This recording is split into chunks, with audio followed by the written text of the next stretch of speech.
So we've learned that the enthalpy of solution for an ionic solid is the sum of the enthalpies of hydration, of the ions minus the lattice enthalpy for that ionic lattice. So we can visualize this by looking at the following picture. So over here I have gaseous ions, right? Here I have the solid lattice, and here I have aqueous ions, right? So what I can say over here is that the change from gaseous ions to solid lattice, that's my lattice enthalpy, right? That is my lattice enthalpy right here. It's exothermic. The change from gaseous ions to aqueous ions is the sum of my hydration enthalpy, right? That'll be the hydration of each of the ions. I'm just going to add them up. And obviously, it'll depend on the number of moles of each ion that I have. Hydration enthalpy refers to 1 mole of a gaseous ion dissolving, right, to form an aqueous solution. And we have the enthalpy of solution here, which is from solid to aqueous ions, right? So solid to aqueous ions is our enthalpy of solution. And what we can see here is that the lattice enthalpy plus the enthalpy of solution is equal to the sum of the hydration enthalpies. And if we rearrange that expression, we get this equation to find the enthalpy of solution. The enthalpy of solution is simply the sum of the hydration enthalpies minus the lattice enthalpy. So the question I want to ask is, how would the solubility be affected by changes in the lattice enthalpy and the hydration enthalpies? So for example, when we're looking at solubility, we're talking about the enthalpy of solution. Over here, we're talking about the solubility of the solid ionic compound. Okay. And what I'm saying is, let's take a case here. Okay. In the first case, what I have is that the hydration enthalpies, or the sum of the hydration enthalpies, okay, they're more exothermic than the lattice enthalpy. What I'm saying here is, in the first case, okay, what I'm saying is that if I have gaseous ions here, okay, and what I'm saying is that the hydration enthalpies are more exothermic than the lattice enthalpy. The hydration enthalpies, okay, this is the sum of the enthalpies of hydration. These enthalpies are more exothermic than the lattice enthalpies. So then what would my enthalpy of solution be? Would it be exothermic or would it be endothermic? Here I have the solid lattice. Right? And here I have the aqueous ions. So we can clearly see that if the enthalpies of hydration are more exothermic than the lattice enthalpy, then the enthalpy of solution, that is from solid to aqueous ions, would be exothermic. Okay, this is the case when it is for certain salts. This happens to be the case. Okay, for certain compounds, okay, or for certain ions, the enthalpies of hydration are more exothermic than the lattice enthalpy. Okay, in that case, the enthalpy of solution will be exothermic. So when the enthalpies of hydration are more exothermic than the lattice enthalpy, we can say that the enthalpy of solution is exothermic. Okay. And obviously, if the enthalpy of solution is exothermic, that means that solubility has increased. So the more exothermic the hydration enthalpy is, the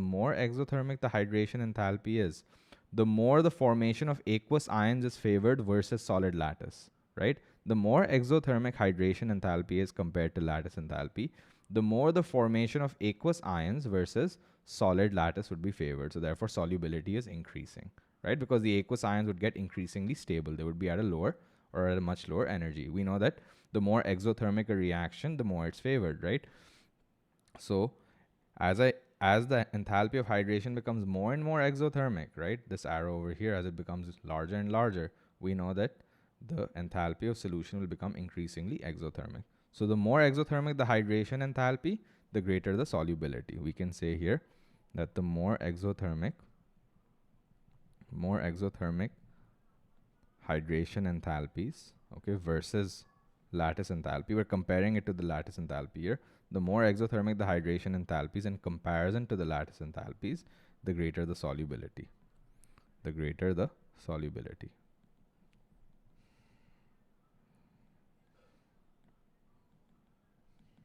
You can also understand this relationship by looking at the equation. You can clearly see that the more negative this gets,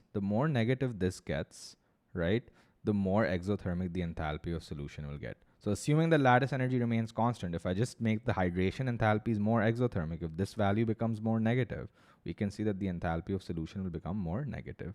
So we can say that the more exothermic the hydration enthalpy, the more exothermic the enthalpy of solution. Now in most cases, what we have is we know that the enthalpy of solution is endothermic. So we know that in most cases we have a picture like this. In this particular case, we can clearly see that the enthalpy, the lattice enthalpy is more exothermic than the enthalpies of hydration. So we can say that when the lattice enthalpy is more exothermic,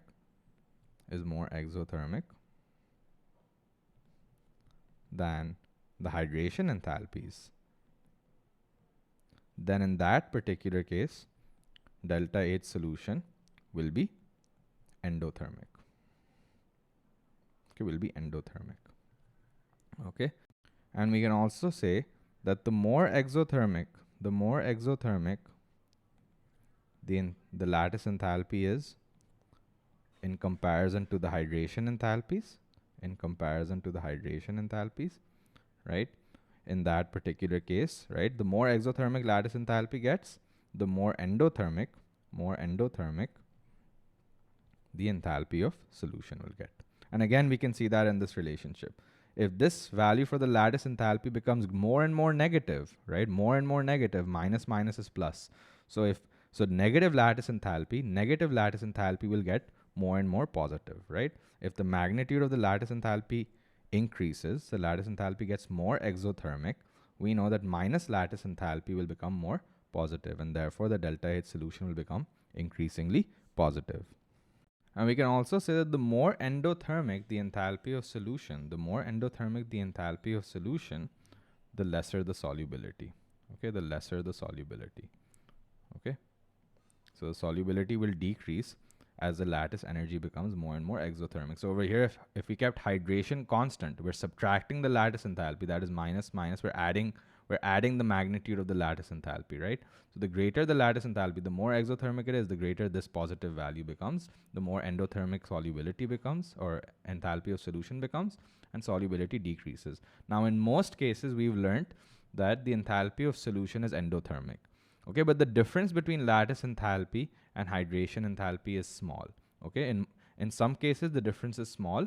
When the difference is small, right, the energy that we need to dissolve the solid comes from the solvent itself. So for example, if I'm dissolving sodium chloride over here, right, in water, what's happening is that the enthalpy change is endothermic, but there's enough heat in the water itself to be able to provide the heat needed for the solution itself. The point is that the salt will be able to sort of take in heat from its surroundings. Okay, and the solid will dissolve. Okay, the ionic solid will dissolve in to form an aqueous solution. Okay. However, in some cases, what happens is that the hydration enthalpy is way smaller than the lattice enthalpy. In those cases, what will happen is that you're going to need way more energy. For the salt to dissolve. Okay. When there's a big difference between lattice enthalpy and enthalpy of hydration, then what we get salts that are barely soluble. Okay. They can be said to be insoluble. Okay.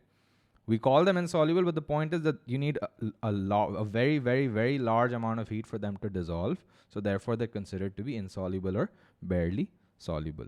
So in those cases where the lattice enthalpy is way more exothermic than the hydration enthalpy, the salts can be said to be insoluble or very partially soluble. Now we're going to look at the factors that affect the lattice enthalpy and the hydration enthalpy. So the factors that affect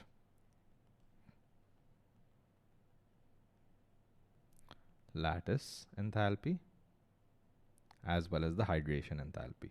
The same factors have an effect on the hydration enthalpy as and the lattice enthalpy. Okay, the same factors affect both.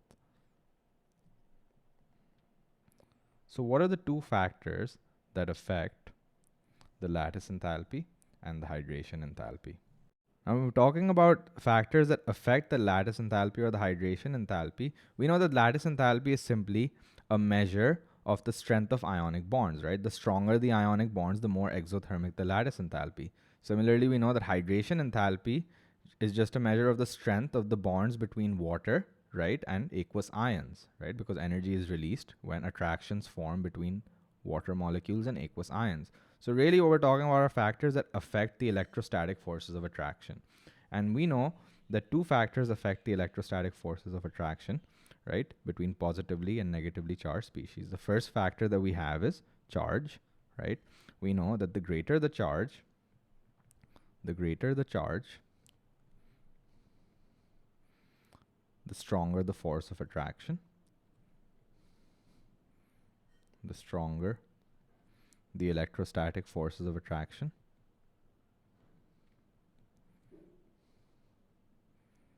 And therefore, right, the stronger the electrostatic forces of attraction or the greater the charge, right, the more exothermic the lattice enthalpy and the hydration enthalpies. Okay. So for example, the enthalpy of hydration of magnesium will be more exothermic than the enthalpy of hydration of sodium ions. Magnesium ions will have a more exothermic enthalpy of hydration because magnesium ions have a greater charge, okay? And sodium ions will have a less exothermic enthalpy of hydration because they only have a 1 plus charge. Similarly here, if we're talking about the lattice enthalpy, for example, right, magnesium oxide will have a way more exothermic lattice enthalpy than, let's say, sodium fluoride, okay? Because sodium fluoride has 1 plus and 1 minus ions, whereas magnesium oxide has 2 plus and 2 minus ions, right? And they're both in the same period, okay? And this is by far the major factor, okay? Charge is the major factor, okay? It has the biggest effect. It has the biggest effect on the magnitude of the lattice and the hydration enthalpy. The greater the charge, the greater the magnitude of hydration enthalpies and lattice enthalpies, okay? Or the more exothermic they are. The second factor that affects the lattice enthalpy and the hydration enthalpies is the size or the radius of the ions, right? Now here we have an inverse relationship, right? Here we have an inverse relationship. We know that the greater the radius, right? The greater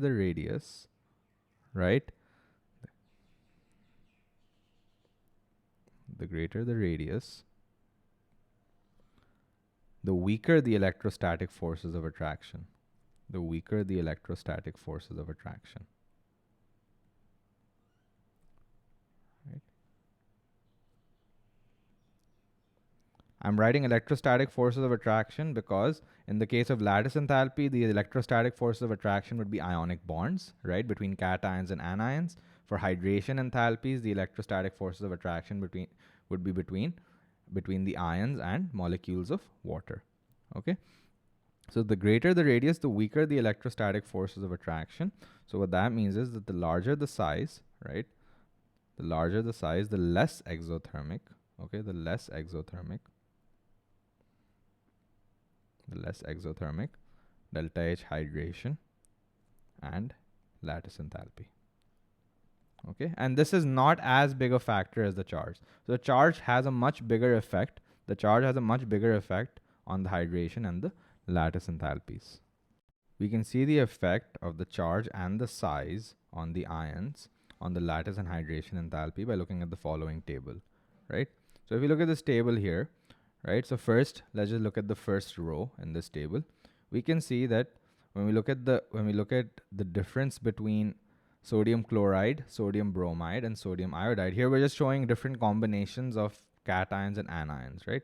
So if you look at this trend here, that I've highlighted, right, we can clearly see that as the size of the anion is increasing, as the size of the ions is increasing, the lattice energy is becoming less exothermic, okay? This table is showing the lattice enthalpies, okay? This table is showing the lattice enthalpies. And we can clearly see that as the size on the ions increases, right, the iodide ion has a much larger radius than the chloride ion. We can see that the lattice enthalpy of sodium iodide is less exothermic than the lattice enthalpy of sodium chloride. On the other hand, if you look at this trend here, if you look at this trend over here, right, we can see over here that as the charge of the cations is increasing, right, the lattice enthalpy is becoming more and more exothermic. And we can also clearly see that the charge has a way bigger effect than the size. Here we're looking at the effect of size, and here we're looking at the effect of charge, right? And we can see that just by increasing the charge from +1 to +2, what we have is we have a way larger or way more exothermic lattice enthalpy, okay? Whereas if you look at the effect of size, there are differences, but the differences aren't as big, right? From -780 to -742 is not a very large difference. It's a small difference, but it's a difference nonetheless, okay? So really, when we're talking about the effect of, when we're talking about size and charge, really what we're looking at is we're looking at charge density, okay? The greater the charge density, okay, the more exothermic lattice enthalpy and hydration enthalpy will be. Charge density is simply the charge per unit volume, right? Greater charge means greater charge density means more exothermic lattice enthalpy or hydration enthalpy. Greater volume, if you increase the denominator here, the charge density decreases, and what we're seeing here is that we have a less exothermic hydration or lattice enthalpy, okay? So if you compare sodium and magnesium, right, magnesium is also slightly smaller, but you see a big difference between sodium and magnesium. Magnesium is slightly smaller than sodium, लेकिन size इतना बड़ा factor नहीं है, charge is the major factor here, okay? Like you can say maybe like there'll be a difference of 50 because of the size and a difference of like around 1200 because of the charge, okay, or 1300.